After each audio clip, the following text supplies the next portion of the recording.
Nigeria finds itself trapped in a crisis of quality control where the authenticity of any product you buy is a question for the gods. In this epidemic of deception that is fueled by greed and the failure of government, every product from essential items like detergent and bar soap to the more indulgent realms of wine and beverages coexists with its counterfeit counterpart.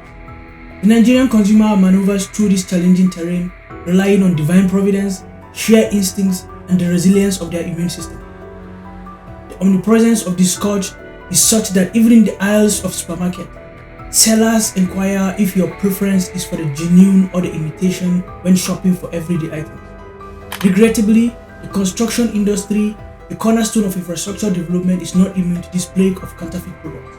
Iron rods, roofing sheets, and even cement demands meticulous scrutiny from Nigerian buyers. Stories of collapsing buildings are regular headlines that Nigerians see once every few months. But this does not have to be this way. There was once an era in which the incidence of fake drugs was reported to be 10%. There was once an era in which the Nigerian regulatory body, NAFDAC, was a household name. The excellent achievements of NADA were widely hailed from Africa to the UN. During this era, a certain Nigerian Amazon was in charge. This woman was a woman who told the President Olusegun Obasanjo, she cannot resign even after her enemies burnt her house. In a nation used to mediocrity, Professor Dora Akunyili was a breath of fresh air. She was like a Wonder Woman who came from beyond here.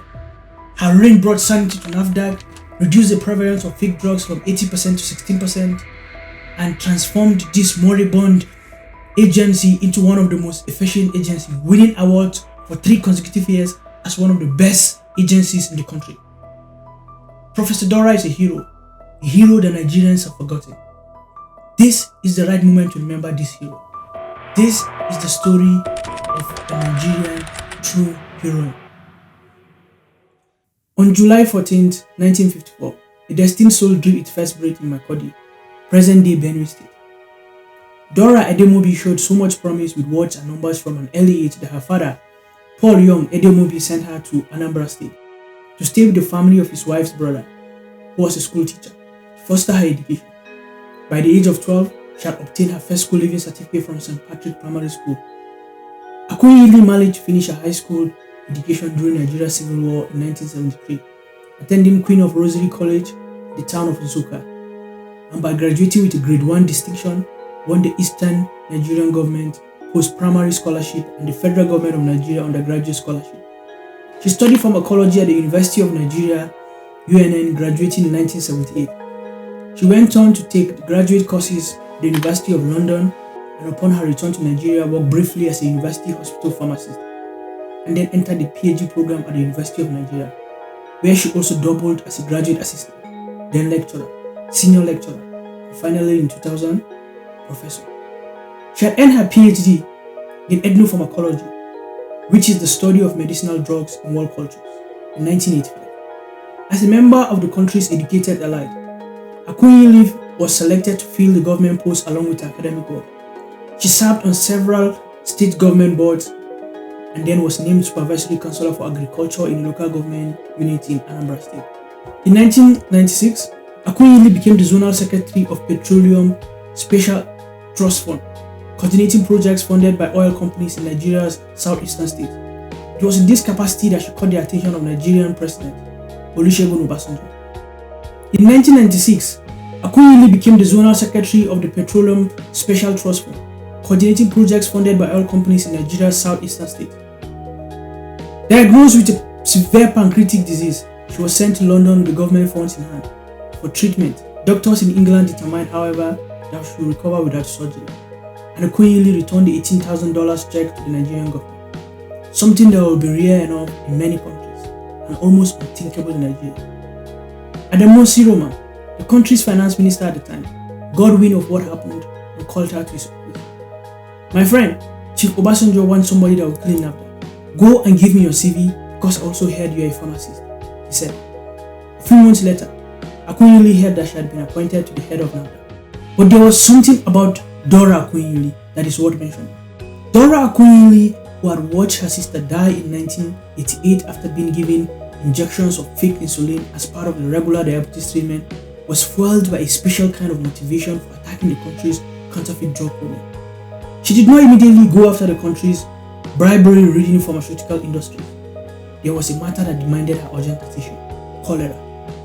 She succeeded in raising the NAFDAC's profile through a campaign to raise the quality of bagged drinks sold to poorer Nigerians at a lower cost than bottled water, which was known on the streets as pure water.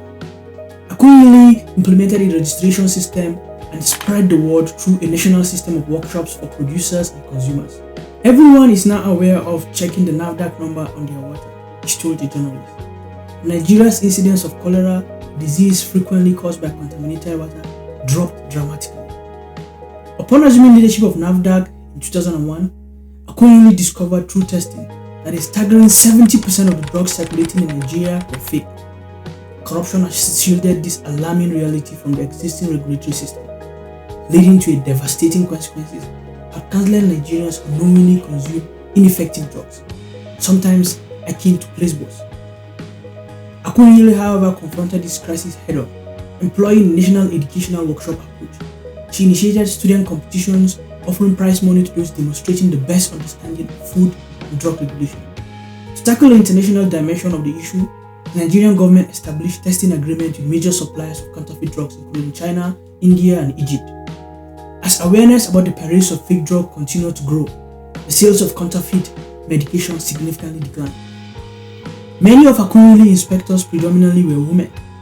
They played a key role in intensifying border inspections and high-profile crackdown on drug sales at the open market. Simultaneously, her office vigorously prosecuted and secured convictions for some of the illicit drugs industry's notorious kingpins, bringing a resurgence to Nigeria's legitimate drug industry, which had long suffered due to the dominance of rogue producers. Facing strong opposition, the counterfeiters, some of whom had gained tribal chieftaincies or high ecclesiastical positions with their ill-gotten gains, retaliated against Akunyili's campaign.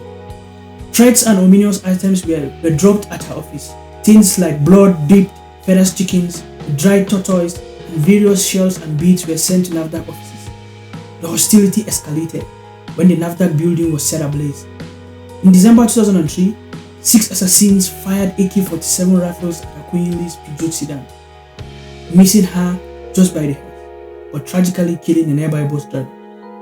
She won court cases against some of the peddlers, but some were released on technicality, fueling the perception that higher forces were not pleased with her work. Despite sending 3 of her children out of the country, Akunyili was resolute in completing her 5-year term. In a conversation with Time magazine, the default clearly emphasized, "God gave me the opportunity to do something, and so far, God has been protecting me." Her dedication earned her the administration of ordinary Nigerians, with some even considering her a potential candidate for the country's presidency, a surprising prospect in patriarchal West Africa. The list of awards she received from various Nigerian governmental, social, and business organizations became extensive. Although her first time as NAFDAC head officially ended in 2006, she defied family concern and accepted a second 5-year term in the spring. In 2008, Akunyili was appointed Minister of Information and Communication. She resigned her appointment as Minister of Information and Communication on December 16, 2010, after 2 years of service, to run for office as the senator representing Anambra Central in the National Assembly elections. She ran for elections as senator for Anambra Central for the APGA party in April 2011, but was defeated by Chris Ngige of the ACN.